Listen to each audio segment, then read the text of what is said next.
నమస్తే, నేను అరవింద్. మీరు చూస్తున్నారు ఇండియన్ 9 టీవీ ఛానల్. బెంగాల్ రాజకీయాల్లో భారీ సంచలనం.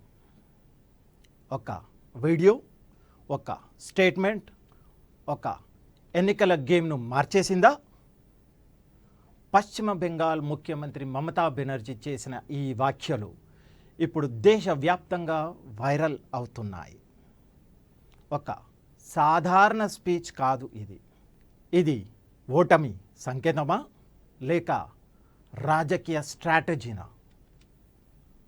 BJP IT cell chief Amit Malviya ఈ వీడియోను షేర్ చేయడంతో దేశమంతా ఒక్కసారిగా షాక్ అయింది. ఈ వీడియోలో మమతా బెనర్జీ ఇలా అంటారు. ఒక్కసారి మీరు వినండి. नमस्कार, जय हिंद, वंदे मातरम, खुदा हाफेज, जय जौहर, इंशाल्लाह जय बांग्ला, जय बांग्ला, जय बांग्ला।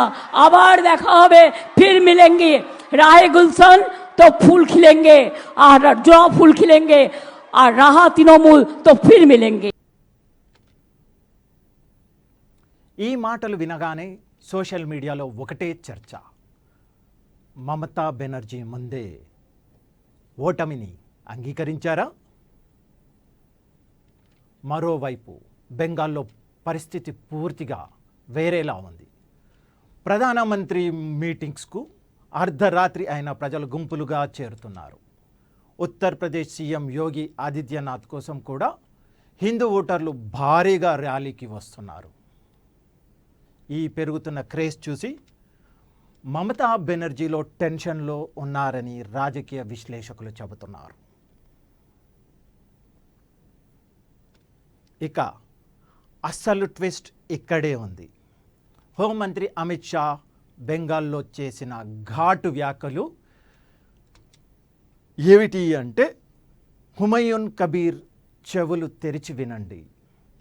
ఈ భూమిపై ఎవరు బాబ్రీ మస్జిద్ నిర్మించలేరు అని అన్నారు. ममता दीदी उसके चट्टे बट्टे हुमायूं कबीर को कहकर कहती है कि बंगाल की भूमि पर वो बाबरी मस्जिद बनाएगी। मैं कहकर जाता हूं, हुमायूं कबीर कान खोलकर सुन लो, इस भूमि पर कोई माई का लाल बाबरी मस्जिद नहीं बना पाएगा। ये भारत की भूमि है, यहां पर कोई बाबरी मस्जिद नहीं बना पाएगा।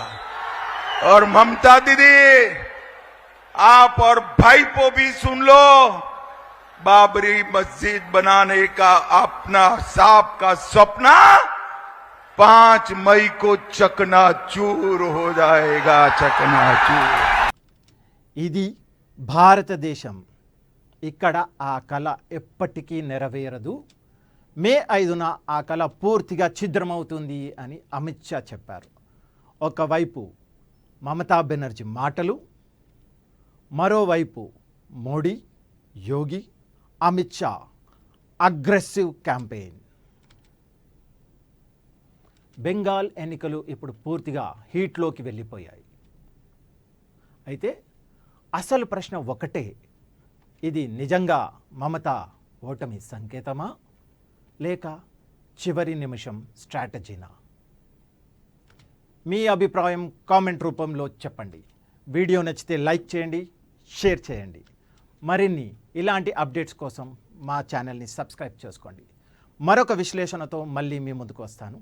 అంతవరకు జై హింద్, భారత్ మాతా కీ జై.